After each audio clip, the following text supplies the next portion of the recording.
It's hard to believe that blown glass is created from a bland, lumpy mass.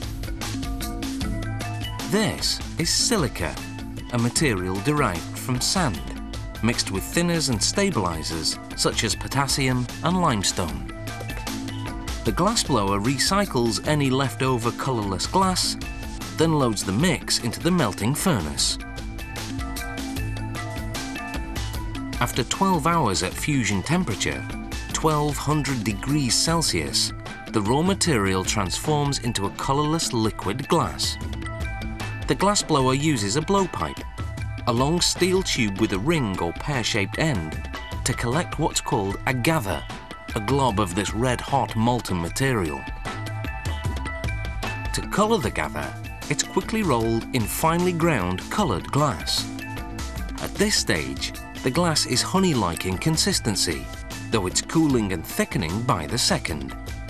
The color layer is fused by reheating the glass for a few seconds in a smaller furnace called a glory hole. Next, the glass is rolled against a ladle-shaped block to form a starting shape for blowing. A gentle blow or two bulges it into a hollow bubble. By now, the cooling glass has thickened to the consistency of caramel, making it more controllable and malleable. The glassblower stretches and shapes the glass with different blocks and hand tools.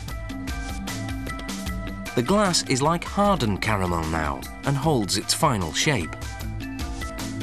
The glass is scored where it meets the blowpipe and is cooled further with compressed air. On the opposite end of the glass, a solid metal maneuvering rod called a pontil is attached using more hot glass. A single drop of cold water is applied on the score line to crack and break the glass off the blowpipe. Using another pontil, the resulting hole is plugged with hot glass. Then it's back to the melting furnace to attach a gather. It's critical to always rotate the glass so that it doesn't droop and become lopsided. The glassblower shapes this gather not with a block, but by hand. The glassblower protect themselves from the intense heat by using a thick stack of soggy newspapers. Using an ordinary pair of scissors, ridges are formed.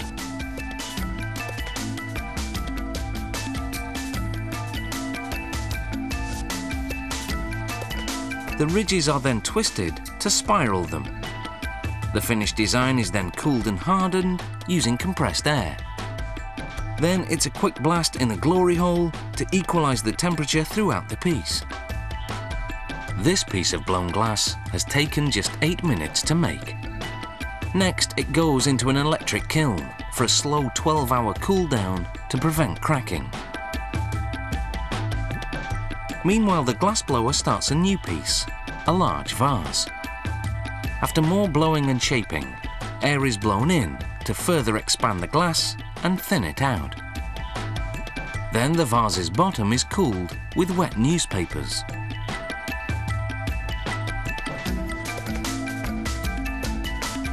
After reheating the glass to re-soften it, it's stretched in order to lengthen the vase. Once the file shape is achieved, a wooden paddle is used to flatten the base. Now for the decoration. Vivid coloured glass coiled like toffee over the entire vase. Certain designs require cutting off a portion of the finished piece. That leaves a rough, opaque edge that must be ground and polished. A lemon squeezer, a vase, even a mortar and pestle. A glassblower's work is remarkable to behold.